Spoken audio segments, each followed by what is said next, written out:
আমার ভাগ্নেকে ছোট মনে করে আমি তার সব কাজই নিজের হাতে করে দিতাম। একদিন বাড়িতে কেউ ছিল না, তখন হঠাৎ করে আমার ভাগ্নে তোয়ালে পেঁচিয়ে আমার ঘরে দৌড়ে এলো। এসে বলল, মামি আমি অনেক ব্যথা পেয়েছি, বলেই সে আমার বিছানায় শুয়ে পড়ল। সে বলল, মামি কি দেখছ? আমি ভাবলাম সত্যিই কিছু ঘটেছে, তাই তার কাছে গেলাম। কিন্তু যখন আমি তাকে দেখতে গেলাম, হঠাৎ করে সে আমাকে তার যে ছেলেটিকে আমি এতদিন নির্দোষ মনে করতাম, সে মুহূর্তের মধ্যেই এমন কিছু ঘটল যা আমি কল্পনাও করিনি। ১৯ বছর বয়সে আমার বিয়ে হয়। আমি অনেক সুন্দর দেখতে। বাইরে বের হলে সবাই আমার দিকে চেয়ে থাকত। মনে হতো তারা আমাকে কিছু বলতে চায়, কিন্তু আমি কাউকেই পাত্তা দিতাম না। বন্ধুরা রেডি থাকো, আজকের গল্পটা অনেক স্পেশাল হতে চলছে। দয়া করে গল্পগুলো ভালো লাগলে ভিডিওটি লাইক, শেয়ার এবং চ্যানেলটি সাবস্ক্রাইব করো প্লিজ। আমার বিয়ে হয়েছিল আমার থেকে অনেক বড় একজন মানুষের সাথে। যখন আমার বয়স ছিল ১৯ বছর, তখন আমার স্বামীর বয়স ছিল ৩৫ বছর। আমার পক্ষে এত বড় বয়স্ক স্বামীকে পছন্দ করা খুবই কঠিন ছিল। তাকে দেখলেই আমার রাগ হতো এবং ধৈর্যের বাঁধ ভেঙে যেত। আমি দেখতে বেশ সুন্দরী ছিলাম, আর আমার স্বামী আমার সৌন্দর্য দেখে সবসময় খুশি হতেন। কিন্তু আমি তাকে কখনো আমার কাছে আসতে দিতাম না, এমনকি একই বিছানায়ও শুতে দিতাম না। ধীরে ধীরে আমার মধ্যেও জীবনে একজন মানুষের প্রয়োজন অনুভূত হতে লাগল, কিন্তু কোনোভাবেই আমি আমার সেই বয়স্ক স্বামীর কাছাকাছি যেতে পারতাম না। আমার একাকী জীবন কাটছিল। এমন সময়ে হঠাৎ করে আমার নন্দের ছেলে, অর্থাৎ আমার ভাগ্নে আমাদের বাড়িতে এলো। তার নাম ছিল কুনাল। আমি কুনালকে প্রথমবারের মতো দেখছিলাম, কারণ সে আমাদের বিয়েতেও আসতে পারেনি। সেই সময়ে সে হোস্টেলে ছিল এবং তার পরীক্ষা চলছিল। বাড়িতে আসার পর কুনাল পরিবারের সবার সাথে কুশল বিনিময় করছিল। তারপর সে আমাকে আলিঙ্গন করল, যা দেখে আমার স্বামী একটু বিরক্ত হয়ে উঠল।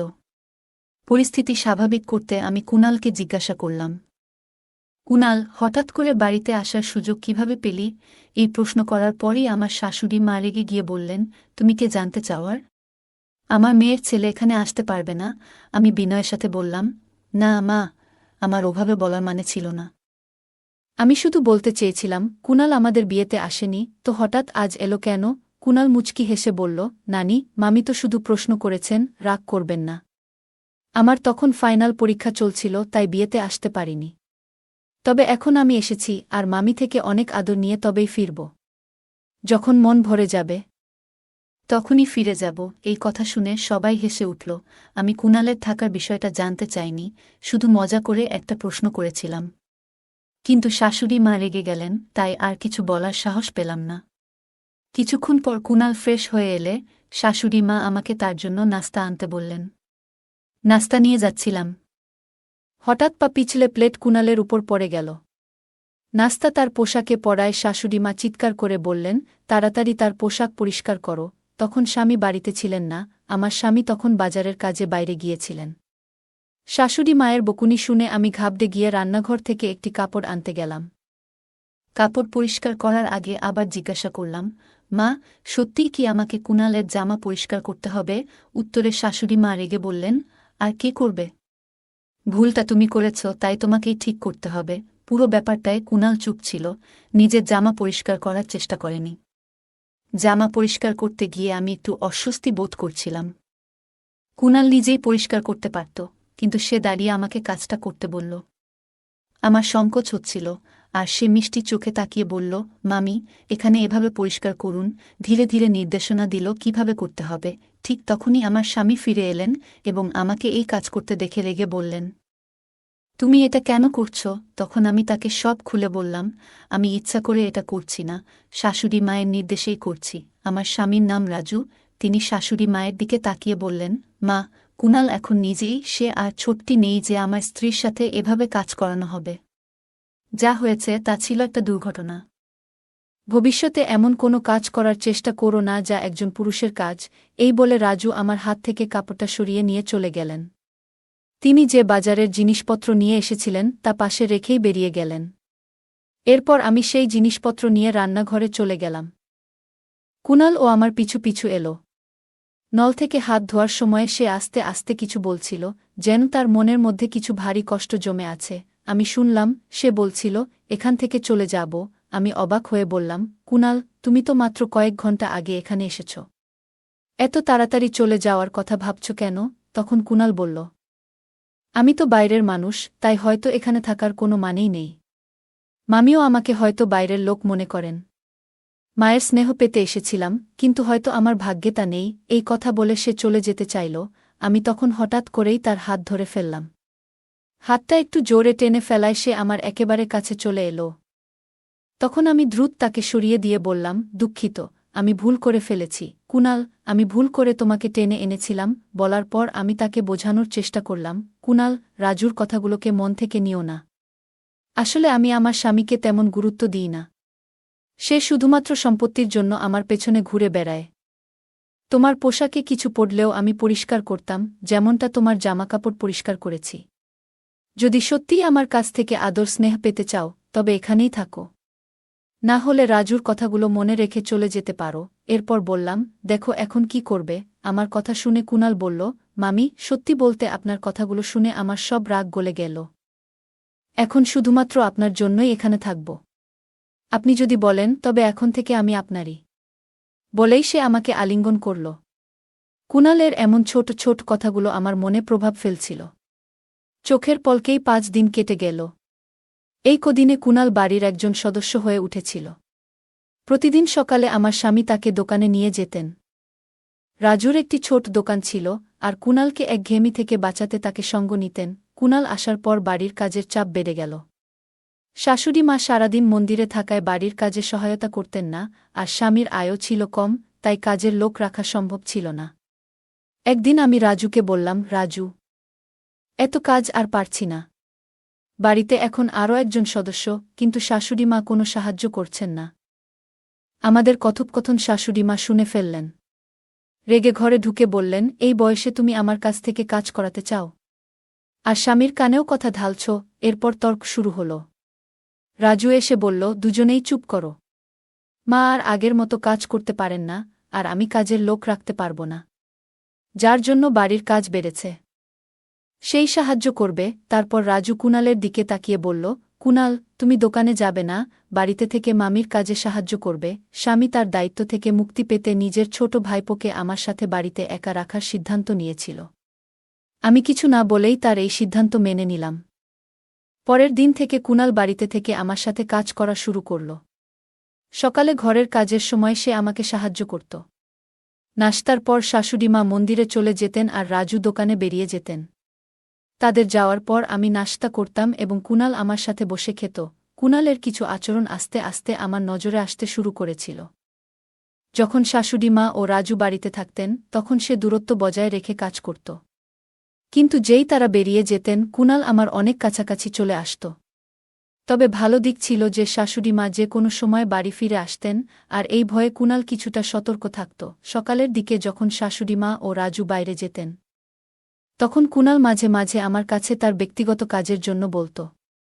যেমন সে যখন গোসল করতে যেত, আমাকে বলত তার কাপড় বিছানায় গুছিয়ে রাখতে। তার সাহস এতটাই বেড়ে গিয়েছিল যে একদিন সে আমাকে বলল, মামি, আজ তুমি শাড়ি পরে আসো। শাড়িতে তোমাকে অনেক সুন্দর লাগে। আমি এইসব বিষয়গুলো উপেক্ষা করছিলাম, কিন্তু তার আচরণ ক্রমশ বাড়ছিল। একবার সে বলল, মামি, গোসলের জন্য বালতিতে জল ভরে দাও। সেদিন আমি রান্নার জন্য সবজি নিয়ে বেশ বিরক্ত ছিলাম, তাই গোসলের জন্য খুব গরম পানি ভরে রেখেছিলাম। কিছুক্ষণ পরে কুনাল বাথরুম থেকে দৌড়ে আমার ঘরে চলে এলো। তার গায়ে শুধু একটি তোয়ালে জড়ানো ছিল। সে ঘরে ঢুকে বলল, মামি, আমাকে পুড়ে যাওয়া মলম লাগিয়ে দেও, খুব গরম লেগে গেছে। আমি তখন বুঝতে পারলাম, আমি রাগের মাথায় অত্যধিক গরম পানি দিয়েছিলাম, আর সে হয়তো পানি পরীক্ষা না করেই গোসল শুরু করেছিল। কুনাল আমার দিকে এসে বলল, মামি, খুব জ্বালা করছে। কোনো ক্রিম বা কিছু আছে কি? একটু লাগিয়ে দাও। সে তার পা দেখাল যেখানে সে বলছিল পুড়ে গেছে। আমি একটু নার্ভাস হয়ে গেলাম এবং বললাম, আমার ভুল হয়েছে। রাগের মাথায় এমনটা করিনি। আমি কুনালকে বললাম, আমার উচিত ছিল না এত গরম পানি সেখানে রাখা, কিন্তু তুমিও তো আগে দেখে নিতে পারতে পানিটা কতটা গরম। কুনাল হেসে বলল, এসব বাদ দাও। আগে আমার পায়ের দিকে তো দেখো। আমি তখন লজ্জা আর অস্বস্তিতে আস্তে আস্তে তার পায়ের তোয়ালেটা সরাতে লাগলাম। দেখি তার হাঁটুর উপরে কিছুটা জ্বলে গেছে। একজন তরুণ ছেলেকে এভাবে স্পর্শ করতে গিয়ে আমি একটু অস্বস্তিতে পড়ে গেলাম। তোয়ালেটা সরানোর আগে একবার কুনাল এর দিকে তাকালাম। তার চোখের চাহনি দেখে আমি একটু দূরে সরে গেলাম। তারপর বললাম, তুমি মিথ্যে অভিনয় করছ, তাই না? কুনাল বলল, মামি, আমি জানতে চাইছিলাম তুমি রাগ থেকে এটা করেছ নাকি আমার জন্য চিন্তিত ছিলে। আমি তো শুধু তোমার সাথে একটু মজা করছিলাম। তার কথায় আমি রেগে গেলাম। হঠাৎ সে আমার হাত ধরে তার দিকে টেনে নিল আর চোখে চোখ রেখে বলল, মামি, আমি তোমার কাছে কেমন? তার প্রশ্নটা অদ্ভুত লাগল। আমি বললাম, কুনাল, এটা তুমি কি করছ? আমি তোমার মামি, এটা ভুলে যেও না। আমার হাত ছেড়ে দাও, না হলে আমি তোমার মামার কাছে অভিযোগ করব। কুনালের প্রতিক্রিয়া ছিল, মামা আমাকে এখান থেকে বের করতে পারবেন না। তার এই কথায় আমি আরও অবাক হয়ে গেলাম। এরপর সে আমাকে আরও কাছে টেনে নিল, এতটাই কাছে যে আমি নিজের স্বামীর সাথেও এতটা ঘনিষ্ঠতা কখনো অনুভব করিনি। কুনালের এমন আচরণে আমি কিছুটা দুর্বল হয়ে পড়ছিলাম। ঠিক তখনই বাইরে থেকে শাশুড়িমা জোরে ডাকলেন, বুমা। সেই মুহূর্তে শাশুড়ি মায়ের কণ্ঠ আমার কাছে আশীর্বাদের মতো শোনাল। কারণ তার ডাকে আমি কুনালের হাত থেকে রেহাই পেলাম। শাশুড়ি মা আসার পর কুনাল আমাকে ছেড়ে কিছুটা দূরে সরে গেল। রাতে আমি মনে মনে সিদ্ধান্ত নিয়েছিলাম যে এই বিষয়ে আমার স্বামী রাজুর সঙ্গে কথা বলব। শোয়ার আগে রাজু হঠাৎ বলল, তোমার তো এখন কাজের চাপ কিছুটা কমে গেছে, তাই না? কুনাল তো তোমাকে সহায়তা করছে। তাই তো। আমি কিছু বলার আগেই কুনাল আমাদের ঘরে এসে ঢুকল এবং হাসতে হাসতে বলল, মামা, তুমি কেন ছোটদের মতো দুধ খাচ্ছ? আমি মজা করে উত্তর দিলাম, তোমার মামার শরীরে ক্যালসিয়ামের ঘাটতি আছে, তাই দুধ পান করেন। এতে কোনো সমস্যা আছে? এটা আমাদের ব্যক্তিগত বিষয়, তোমার এখানে থাকা জরুরি নয়। এরপর কুনালকে বাইরে যেতে বললাম। আমার এই কথায় আমার স্বামীর মুখে হাসি ফুটে উঠল। তারপর আমরা দুজনে ঘুমিয়ে পড়লাম। পরের রাতে আমি যখন রান্নাঘরে দুধের গ্লাস রাখতে যাচ্ছিলাম, তখন হঠাৎ কুনাল আমাকে টেনে তার ঘরে নিয়ে গেল। তার এমন আচরণ দেখে আমি রেগে গিয়ে বললাম, কুনাল, তুমি কি করছ? আমি তোমার মামি, এটা ভুলে যেও না। তুমি যদি 5 সেকেন্ডের মধ্যে আমার হাত না ছাড়ো, তবে আমি চিৎকার করব। কুনাল ঠান্ডা মাথায় বলল, মামি, তুমি মাইক নিয়েও চিৎকার করো, তোমার স্বামী শুনতে পাবে না। কারণ তাকে তুমি এমন দুধ খাইয়ে দিয়েছ যাতে ঘুমের ওষুধ মেশানো। আমি সবকিছু দেখেছি, আর আমার মোবাইলেও সেই ঘটনা রেকর্ড আছে। কুনালের কথাগুলো শুনে আমি হতভম্ব হয়ে গেলাম। তার মোবাইল স্ক্রিনে আমি নিজেকে দেখতে পেলাম, যেখানে দেখা যাচ্ছিল আমি রাজুর দুধের গ্লাস ওষুধ মেশাচ্ছি। সে বলল, মামি, একবার ভাবো, যদি মামা এই ভিডিও দেখে ফেলে, তাহলে কি হবে? আমি প্রতিদিন রাজুর দুধের গ্লাস চুপিসারে ঘুমের ওষুধ মিশিয়ে দিতাম। কুনাল সেই ঘটনা ভিডিও করে আমাকে ব্ল্যাকমেইল করতে শুরু করল এবং আমার সাথে ঘনিষ্ঠ হওয়ার চেষ্টা করতে লাগল। এতটা ধূর্ত হবে তা আমি ভাবতেও পারিনি। তখন আমার কাছে মিষ্টি কথা বলে তাকে শান্ত করা ছাড়া আর কোনো উপায় ছিল না। তাই আমি কুনাল এর কাছে গিয়ে তার গলায় হাত রেখে বললাম, কুনাল, আমি তো শুধু তোমার সাথে মজা করছিলাম। তুমি যখন থেকে এখানে এসেছ, তখন থেকেই তুমি আমার খুব কাছের মানুষ হয়ে গেছ, কিন্তু আমি বলতে পারিনি। আজ সুযোগ পেয়েছি, তাই বলছি। আমি কুনালকে এমনভাবে জড়িয়ে ধরলাম যেন সে আমার কথায় বিশ্বাস করে। কিছুক্ষণ পর বললাম, কুনাল, আমার পেটে হঠাৎ ব্যথা করছে, কাল এসে তোমার সঙ্গে দেখা করব। এই বলে আমি তার ঘর থেকে বেরিয়ে এলাম। পরের দিন থেকে রাজু কুনালকে তার দোকানে নিয়ে যেতে লাগল। কুনালের উপর আমার একদম বিশ্বাস ছিল না। যদি সে ভুল করে কিছু বলে ফেলে, তবে রাজুর সামনে আমার অবস্থার কি হবে? ভাবতেই পারি না। রাজু ও কুনাল দোকানে চলে যাওয়ার কিছুক্ষণ পর আমি দোকানের দিকে গেলাম, যাতে কুনাল এর উপর নজর রাখতে পারি। দোকানে ঢুকে দেখলাম সেখানে কেউ নেই। হঠাৎ সেখানে একটা গোপন ঘর দেখতে পেলাম, যা আমি আগে কখনো দেখিনি। আমি ভিতরে যেতে পারলাম না, কিন্তু সেখানে কারও কথা শোনা যাচ্ছিল। দরজার বাইরে কান পেতে শুনতে লাগলাম। রাজু কুনালকে বলছিল, তুমি কবে এটির চিকিৎসা শেষ করবে? যত তাড়াতাড়ি সম্ভব কাজটা শেষ করে তোমার টাকা নিয়ে এখান থেকে চলে যাও। কোনো মেয়ে? আমার স্বামী কাকে এত ভালোবাসে? কিছুই বুঝতে পারছিলাম না। এর মধ্যেই কুনাল বলল, তুমি আমাকে এই মেয়েটার চেহারা দেখাচ্ছ না কেন? একে? কিন্তু রাজু তাকে চুপ থাকতে বলল। আমার সন্দেহ ছিল না যে কুনাল আমার সম্পর্কে কিছু বলেনি। হঠাৎ তাদের বেরিয়ে আসার শব্দ শুনে আমি দ্রুত দোকান থেকে বেরিয়ে বাসায় ফিরে এলাম। তারপর ঠিক করলাম, আজ রাতে রাজুকে ঘুমের ওষুধ না দিয়ে কুনাল এর ঘরে যাব এবং কুনাল এর বিরুদ্ধে মিথ্যে অভিযোগ তুলে রাজুর সামনে তাকে একেবারে ফাঁসিয়ে দেব, যাতে সে কুনালকে চিরদিনের জন্য বাড়ি থেকে বের করে দেয়। সন্ধ্যায় যখন রাজু বাড়ি ফিরল, আমি তাকে শাশুড়ির ঘরে যেতে দেখলাম। তার মুখে চিন্তার ছাপ ছিল। সে ঘরে ঢোকার পর আমি দরজার পাশে কান পেতে দাঁড়ালাম। রাজু শাশুড়িকে বলছিল, মা, তুমি সারাদিন এত ফোন কেন করছিলে? এমন কি ঘটেছে? শাশুড়ি বললেন, এটা ভূমিকম্পের মতোই বড় একটা ঘটনা। তোমার বিয়ের 1 মাস হতে চলল, এখনও কোনো সুখবর পাওয়া যাচ্ছে না। তুমি কি ঠিক আছো নাকি? সন্ধ্যার পর শাশুড়ি আমাকে কিছু বলতে যাচ্ছিলেন, হঠাৎ পেছন থেকে কুণাল ডেকে উঠল, মামি। কুণালের কথা শুনে শাশুড়ি চুপ হয়ে গেলেন। তার মনে হয়েছিল যে আমি বাইরে আছি। আমি তার কথার প্রতিক্রিয়া না দেখিয়ে সরাসরি রান্নাঘরের দিকে চলে গেলাম। রাতে পরিকল্পনা মতো যখন রাজু ঘুমিয়ে পড়ল, আমি কুণালের ঘরের দিকে গেলাম। কাছে গিয়ে তাকে আলিঙ্গন করলাম এবং বললাম, কুণাল, আমি আমার প্রতিশ্রুতি রেখেছি, এখন আমি শুধুই তোমার। কুণাল আমার কাছে আসতেই আমি হঠাৎ তার হাত ধরলাম এবং চিৎকার করে উঠলাম, বাঁচাও, বাঁচাও। আমার চিৎকার শুনে রাজু দৌড়ে ঘরে এলো। তখন আমি রাজুকে বললাম, তোমার ভাগ্নে আমার উপর জোর করার চেষ্টা করেছে, ওকে বাড়ি থেকে বের করে দাও। রাজু আমার দিকে রাগান্বিত হয়ে চড় মারল এবং বলল, কুণাল আমাকে সবকিছু দুপুরেই বলে দিয়েছিল। আমি জানতাম তুমি আমাকে ঘুমের ওষুধ খাওয়াচ্ছিলে। এখন কুণাল আর আমি দুজনেই তোমাকে শাস্তি দেব। ঠিক সেই মুহূর্তে বাহিরে পুলিশের গাড়ির আওয়াজ শুনতে পেলাম। পুলিশ কয়েক মিনিটের মধ্যে ঘরে ঢুকল। আসলে আমি অনেক আগেই সন্দেহ করেছিলাম কুণালের উপর। সেই সন্ধ্যায় শাশুড়ি আর রাজুর কথাবার্তা শুনে আরও সন্দেহ বেড়ে গিয়েছিল। আমি বুঝতে পারছিলাম না কেন তারা আমাকে দ্রুত গর্ভবতী করতে চায়।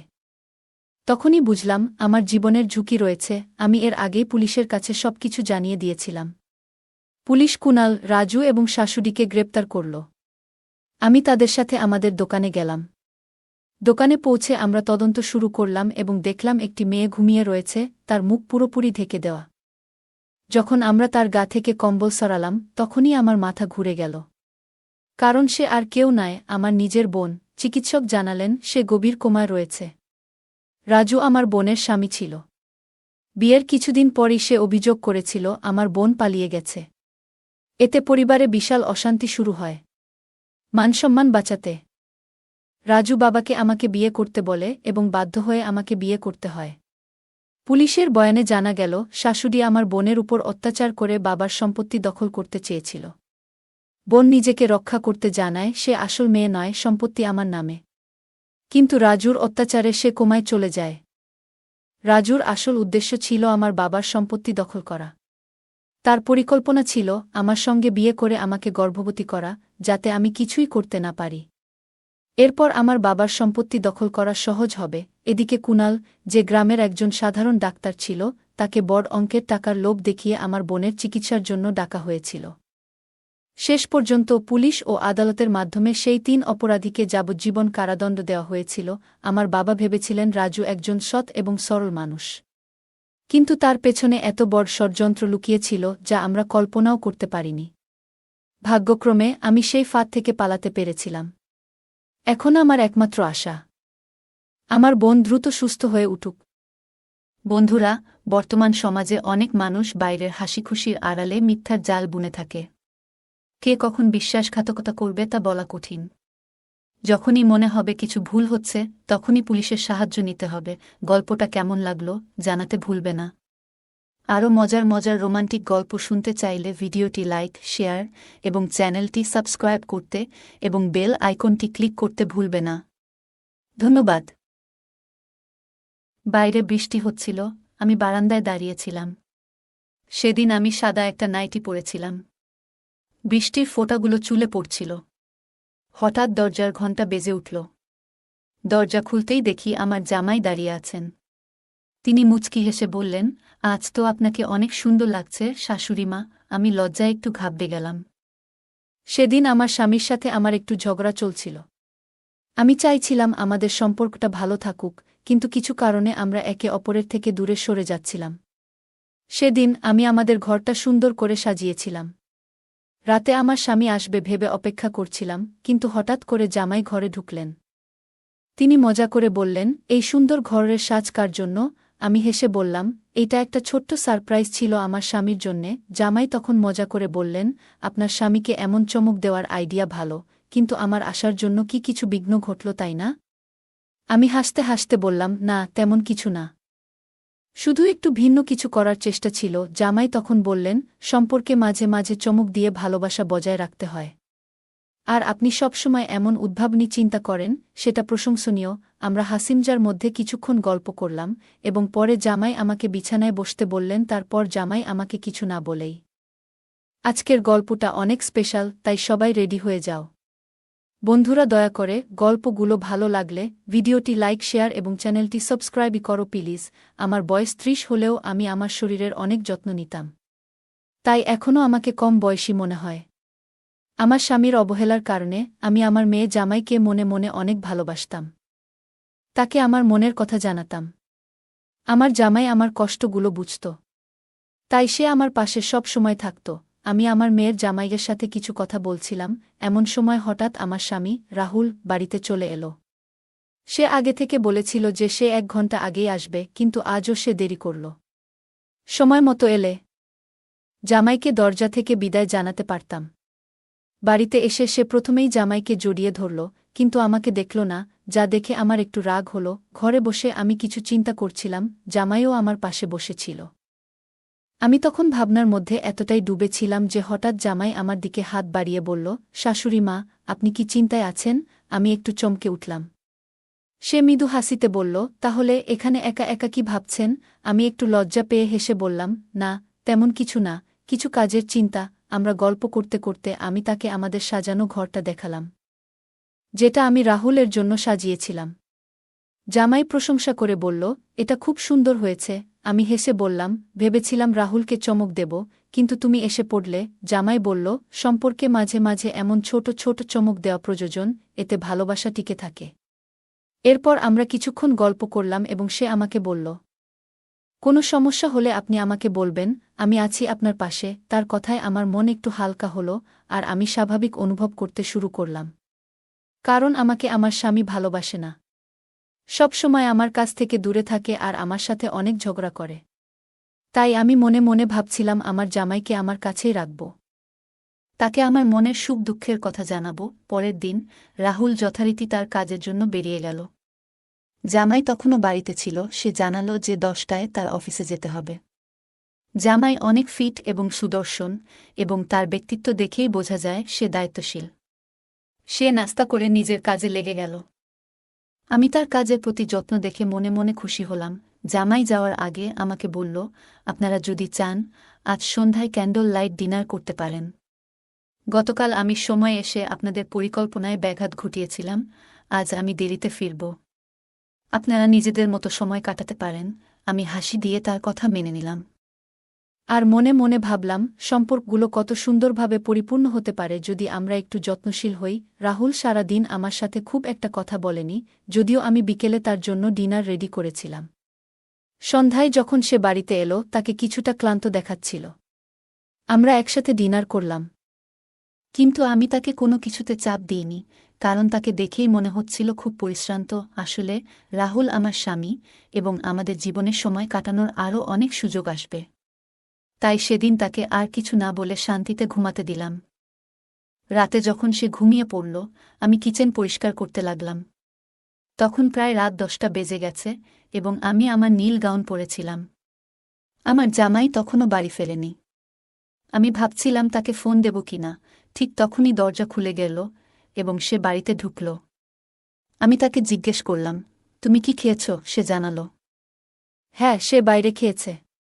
কিছুক্ষণ পর সে নিজের ঘরে চলে গেল আর আমি আমার ঘরে ফিরে গেলাম। আমি শুয়ে শুয়ে আমার জামাইয়ের কথা ভাবছিলাম। এইভাবেই দিনগুলো কেটে যাচ্ছিল। আমার জামাই সকাল ১০টা থেকে বিকেল ৫টা পর্যন্ত অফিস করত। সে প্রায়ই আমাকে বাড়ির কাজে সাহায্য করত। তার এই সহযোগিতা দেখে আমি ভাবলাম, আমার মেয়ে কত ভাগ্যবতী যে এমন একজন যত্নশীল এবং সাহায্যকারী মানুষকে জীবনসঙ্গী হিসেবে পেয়েছে। একদিন আমি রাহুলের কাপড় ঠিক করছিলাম, তার শার্টগুলো ধোয়ার জন্য আলাদা করছিলাম। হঠাৎ আমি তার প্যান্টের পকেট থেকে মুম্বাই যাওয়ার একটি টিকিট পেলাম। আমি তাকে জিজ্ঞেস করলাম, এই টিকিটটা কি? সে বলল, হ্যাঁ, অফিস থেকে আমাকে মুম্বাই যেতে হবে, ওখানে একটা অফিস পার্টি আয়োজিত হয়েছে। আমি তখন ভাবলাম, সে হয়তো আমাকে সঙ্গে নিয়ে যাবে। আমি তাকে বললাম, পার্টিতে আমাকে সঙ্গে নিয়ে চলো, আমাদের একসাথে ভালো সময় কাটানো হবে। কিন্তু সে হেসে বলল, এই পার্টি অফিসের সবার জন্য। এটা পারিবারিক কোনো আয়োজন নয়, তাই তুমি যেতে পারবে না। তার কথায় আমি একটু হতাশ হয়ে পড়লাম, কারণ আমি আশা করেছিলাম হয়তো আমরা একসঙ্গে সময় কাটাব। পরের দিন সে মুম্বাই চলে গেল 4 দিনের জন্য। সেই সময় আমার জামাইও অফিসে পার্টির জন্য প্রস্তুতি নিচ্ছিল। সে আমাকে তার অফিসের পার্টিতে নিয়ে যাওয়ার প্রস্তাব দিল। আমার স্বামী যেখানে আমাকে কোথাও নিয়ে যেতে আগ্রহী ছিল না, সেখানে আমার জামাই আমাকে ভালো সময় কাটানোর সুযোগ দিল। আমি অনেক সুন্দর একটি নীল শাড়ি পরেছিলাম, যা আমাকে অনেক সুন্দর লাগছিল। জামাই আমাকে দেখে অবাক হয়ে গেল। বলল, শাশুড়ি মা, তোমাকে অনেক সুন্দর লাগছে। আমি তার কথায় একটু লজ্জা পেয়ে গেলাম। আমরা একসাথে সেই পার্টিতে গিয়েছিলাম, আর আমি খুবই ভালো সময় কাটিয়েছিলাম। সে আমাকে খুব যত্ন সহকারে সারা পার্টিতে নিয়ে ঘুরল, যেন আমি তার খুবই আপনজন। পার্টি থেকে বাড়ি ফেরার পথে আমি তাকে জিজ্ঞাসা করলাম, তুমি আমাকে পার্টিতে কেন নিয়ে গেলে? জামাই হেসে উত্তর দিল, শাশুড়িমা, পার্টি শুধু কর্মচারীদের জন্য নয়, মাঝে মাঝে পরিবারকেও সঙ্গে নেওয়া উচিত। তার কথা শুনে আমার ভালো লাগল, এবং আমি বুঝতে পারলাম সে আসলে আমাকে সম্মান দেখাতে চেয়েছিল। পরে রাতে, যখন আমি আমার ঘরে পোশাক বদলাচ্ছিলাম, তখন আমার ড্রেসের হুক খুলতে পারছিলাম না। রাহুলও বাড়িতে ছিল না, তাই আমি একটু দুশ্চিন্তায় পড়েছিলাম। ঠিক সেই সময় জামাই এসে আমার হুক খুলতে সাহায্য করল, এবং তারপর দ্রুত ঘর থেকে বেরিয়ে গেল। কিছুক্ষণ পরে আমি বাইরে এসে তাকে জিজ্ঞাসা করলাম, তোমার কি কোনো সমস্যা হয়েছে? সে মুচকি হেসে বলল, হ্যাঁ শাশুড়িমা, আমার ঘরের এসি নষ্ট হয়ে গেছে। এত গরমে এসি ছাড়া ঘুমানো খুব মুশকিল। আমাদের বাড়িতে মাত্র 2টি এসি ছিল, একটি আমার ঘরে এবং অন্যটি অতিথি ঘরে, যেখানে জামাই থাকত। তার সমস্যার কথা শুনে আমি তাকে আমার ঘরে এসে ঘুমাতে বললাম। সে রাতে জামাই আমার ঘরে এসে ঘুমাল। যদিও আমি কিছুটা অস্বস্তি অনুভব করছিলাম, তবুও আমি তার কষ্টের কথা ভেবে কিছু বলিনি। পরের দিন তার ছুটি ছিল, এবং আমাদের বাড়ির রেশন প্রায় শেষ হয়ে গিয়েছিল। আমি বাইরে রেশন কিনতে যেতে চাইলাম, কিন্তু রাহুল টাকা দিয়ে যায়নি। আমি একটু চিন্তায় পড়ে গেলাম। ঠিক সেই মুহূর্তে জামাই বলল, মা, আমি এ বাড়ির সদস্য, আপনি চিন্তা করবেন না। এই মাসের রেশন আমি কিনে দেব। আজ দুপুরের খাবার আমরা বাইরে খাব। তার কথায় আমি স্বস্তি পেলাম, এবং আমরা বাইরে বেরোনোর জন্য প্রস্তুতি নিলাম। প্রথমে জামাই আমাকে একটি রেস্টুরেন্টে খাওয়াতে নিয়ে গেল। খাওয়া দাওয়া শেষ হলে আমরা মলে শপিং করতে গেলাম। মলে যা কিছু আমার পছন্দ হল, জামাই তা আমাকে কিনে দিল। রেশনের পাশাপাশি আমি নিজের জন্য অনেক কিছু কিনলাম, এবং সমস্ত খরচ জামাই দিল। রাহুল প্রায়ই আমাকে বকাঝকা করত যদি আমি রেশনের বাইরে কিছু কিনতাম, কিন্তু জামাই কিছুই বলল না। সে চুপচাপ যা কিছু দরকার ছিল সবই কিনে দিল। তার এমন ব্যবহারে মাঝে মাঝে মনে হচ্ছিল যেন সে আমাকে খুশি করার চেষ্টা করছে। সেদিন রাতে আমি মল থেকে কেনা নতুন নাইট ড্রেসটি পরেছিলাম। জামাই আমাকে সেই ড্রেসে দেখে একটু বিস্মিত হয়ে গেল এবং বলল, শাশুড়ি মা, আপনি খুব সুন্দর লাগছেন। সেই রাতে আবারও সে আমার ঘরে ঘুমাতে এসেছিল, কারণ অতিথি ঘরের এসি নষ্ট হয়ে গিয়েছিল। মাঝরাতে ঘুমের মধ্যে আমি বুঝতে পারি যে আমি তার খুব কাছে চলে এসেছি। ঘুম থেকে উঠে আমি দ্রুত দূরে সরে গেলাম এবং নিজের কাজে মন দিলাম। আজও জামাই ছুটি নিয়েছিল। নাশতা সেরে আমি যখন রান্নাঘরে বাটি পরিষ্কার করছিলাম, তখন সে পেছন থেকে এসে হালকা চিমটি কাটল। আমি চমকে গেলাম এবং হঠাৎ ভারসাম্য হারিয়ে তার উপর পড়ে গেলাম। সেই মুহূর্তে আমরা একে অপরের খুব কাছাকাছি ছিলাম, এবং আমার হাতের ময়দা তার মুখে লেগে গেল। এটি দেখে আমরা দুজনেই হেসে উঠলাম।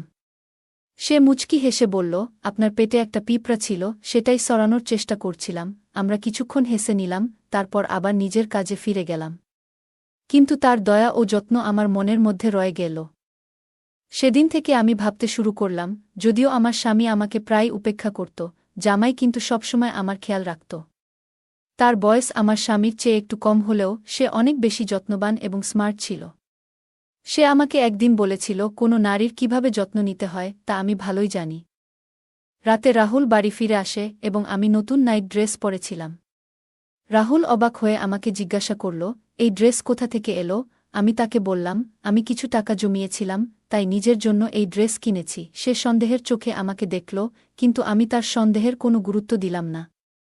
যিনি নিজের স্ত্রীর যত্ন নেন না, তার দৃষ্টিভঙ্গি নিয়ে ভাবার প্রয়োজনও নেই। আমার মনে হচ্ছিল, আমার যত্ন করার মানুষ হয়তো দায়িত্ব নিয়ে নেই, কিন্তু জামাই আমাকে সবসময় সম্মান দিয়ে দেখেছে। তার আচরণে বুঝতে পেরেছি সে আমাকে সঠিকভাবে দেখভাল করতে পারে। আমি তখন বুঝে গিয়েছিলাম এই সম্পর্কের যত্ন করতে হবে যাতে এর সৌন্দর্য বজায় থাকে। সেই দিন থেকে আমি একটু রাহুলের কাছ থেকে দূরত্ব রাখার চেষ্টা করছিলাম। পরের দিন রাহুল এবং জামাই দুজনেই নিজেদের সময় মতো অফিসে চলে গেল। আমি কিচেনে কাজ করতে করতে ভাবছিলাম, আমি কি ভুল করছি? জামাইদের প্রতি আমার আকর্ষণ কি আমার স্বামী রাহুলের প্রতি অন্যায়? এই ভাবনার সঙ্গে আমি একটি পরীক্ষা নেওয়ার সিদ্ধান্ত নিলাম। আমি রাহুল এবং জামাইকে একটি মেসেজ পাঠালাম, আমার শরীর খুব খারাপ লাগছে। দরজা খোলা আছে, আমি আমার ঘরে বিশ্রাম নিচ্ছি। মেসেজ পাঠানোর কিছুক্ষণ পর জামাই দ্রুত বাড়ি চলে এলো। ঘরে ঢুকেই সে আমার ঘরে এসে আমার অবস্থা দেখতে লাগল। তার মুখে চিন্তার ভাব স্পষ্ট ছিল। আমি তখন হেসে উঠলাম। জামাই কিছুটা অবাক হয়ে বলল, এটা মজা করার সময় নয়। আপনি বললেন আপনার শরীর খারাপ, আমি তো খুব চিন্তিত হয়ে পড়েছিলাম। আসলে কি হয়েছে? আমি তখন তার হাত ধরলাম এবং বললাম, আমার কিছু হয়নি, আমি একদম ঠিক আছি। আমি শুধু পরীক্ষা করতে চেয়েছিলাম কে বেশি আমার যত্ন নেয়। তুমি আজ এই পরীক্ষায় পাশ করলে। জামাই আমার কথা বুঝে হালকা হেসে ফেলল। আমরা ধীরে ধীরে কাছাকাছি আসতে লাগলাম, কিন্তু ঠিক তখনই রাহুল ঘরে ঢুকে পড়ল। আমাদের একসঙ্গে দেখে তার চোখ বিস্ময়ে বড় হয়ে গেল। সে দ্রুত এগিয়ে এসে আমাকে জামাই থেকে দূরে সরিয়ে দিল এবং অবাক হয়ে জিজ্ঞাসা করল, এটা কি হচ্ছে? তুমি কি তোমার জামাইয়ের সঙ্গে এভাবে থাকতে পারো? রাহুল খুব রেগে গিয়ে বলল, তুমি একবারও আমার কথা ভাবনি? তোমার কি একটুও খেয়াল হয়নি যে তুমি কি করছা? আমি শান্তভাবে উত্তর দিলাম, না রাহুল। যখন তুমি তানিয়ার সঙ্গে থাকো তখন কি তোমার মনে একবারও আমার কথা আসে? আজ আমি জানতাম তুমি আমার কোনো খবর নেবে না, তাই ইচ্ছে করে তোমাকে দম্পতির মতো তোলা আমার আর জামাইয়ের একটা সেলফি পাঠিয়েছিলাম। মেসেজেও ইচ্ছে করে লিখেছিলাম আমি তার সঙ্গে ভালো সম্পর্ক তৈরি করছি। রাহুল অবাক হয়ে বলল, তানিয়া, তুমি কি এসব বকছ কেন? তখন আমি তার মিথ্যার সব প্রমাণ তুলে ধরলাম, ওর এবং তানিয়ার ছবিগুলো দেখালাম। আমি তার সম্পর্কের সবকিছু আগে থেকেই জানতাম, কিন্তু এতদিন নিজের দাম্পত্য জীবনের জন্য চুপ ছিলাম। আমি ধৈর্য ধরে বললাম, অফিসের মিটিংয়ের নামে তুমি বাইরে গিয়ে তানিয়ার সঙ্গে সময় কাটাও, তার জন্য অনেক খরচ করো। অথচ আমি যখন ছোট্ট কিছু চাই তখনই তোমার মুখে শুধু খরচের কথা শোনা যায়। আমার সব অভিযোগ শুনে রাহুল হতবাক হয়ে গিয়েছিল। আমি আরও বললাম, আমি এতদিন চুপ থেকেছি, ভাবছিলাম হয়তো আমারই কোথাও ভুল ছিল। কিন্তু তোমার আসল রূপটা জামাই আমাকে দেখিয়েছে। যখন আমি ভেঙে পড়ছিলাম সেই সময় জামাই আমাকে সাহস জুগিয়েছে। রাহুল কিছু বলার চেষ্টা করছিল, কিন্তু আমি বললাম, তুমি যে সন্দেহ নিয়ে আমাদের দেখছ তা দূর করে একবার নিজের দিকে তাকাও। তুমি যা করেছ তারপরেও তোমার কি মনে হয় তুমি সঠিক? তুমি যদি ভাবো তোমার ভুল নেই, তাহলে আমার আর জামাইয়ের মধ্যে কোনো ভুল নেই। জামাই আর আমার মধ্যে কিছুই ভুল হয়নি। আসলে আমরা দুজনে মিলে তোমাকে একটা শিক্ষা দিতে চেয়েছিলাম, আর আজ তুমি যা দেখেছ সেটাও সেই নাটকেরই অংশ ছিল। যদি তুমি আমাকে অন্য কারো সঙ্গে দেখে কষ্ট পাও, তাহলে ভাবো আমি কিভাবে তোমাকে অন্য মেয়ের সঙ্গে মেনে নিতে পারি। এবার রাহুল মাথা নিচু করে দাঁড়িয়ে রইল। আমি আমার ব্যাগ তুলে নিলাম এবং বাড়ি ছেড়ে যাওয়ার সিদ্ধান্ত নিলাম, কারণ আর কিছুই মেনে নিতে পারছিলাম না। কিন্তু সেই মুহূর্তে রাহুল আমার হাত ধরে আমাকে থামিয়ে দিল। সে ক্ষমা চাইল এবং প্রতিজ্ঞা করল যে আজ থেকে সে আর কোনো অন্য মেয়ের পেছনে যাবে না এবং আমার প্রতি বিশ্বস্ত থাকবে। আমি জামাইকে ধন্যবাদ জানালাম, কারণ তার সাহায্যে আজ আমার সংসার বাঁচল। আজকের দিনে আমরা দেখতে পাই যে অনেক পুরুষ ও নারী ভালোবাসার পরিবার থাকা সত্ত্বেও বাইরের সম্পর্কে জড়িয়ে পড়ছে। তবে এটা বোঝা দরকার যে বাইরের কেউ আপনার পরিবার বা সঙ্গীর মতো কখনোই আপনাকে আগলে রাখতে পারবে না। বাইরের মানুষ কেবল নিজের প্রয়োজন মেটাতে আসবে। বিয়ের বাইরের সম্পর্কের কারণে আজকাল বিবাহবিচ্ছেদের সংখ্যা ক্রমশ বাড়ছে। এমন পরিস্থিতিতে বাড়ি ছেড়ে চলে যাওয়া কখনোই সমাধান নয়। এর বদলে পরিস্থিতির মুখোমুখি হওয়া উচিত। একজন স্ত্রী সেই ব্যক্তি হতে পারেন যিনি তার স্বামীকে ভুল পথ থেকে সঠিক পথে ফিরিয়ে আনতে পারেন। এটা প্রতিটি স্ত্রীর বোঝা উচিত। গল্পটা কেমন লাগলো জানাতে ভুলবে না। আরও মজার মজার রোমান্টিক গল্প শুনতে চাইলে ভিডিওটি লাইক, শেয়ার এবং চ্যানেলটি সাবস্ক্রাইব করতে এবং বেল আইকনটি ক্লিক করতে ভুলবে না। ধন্যবাদ।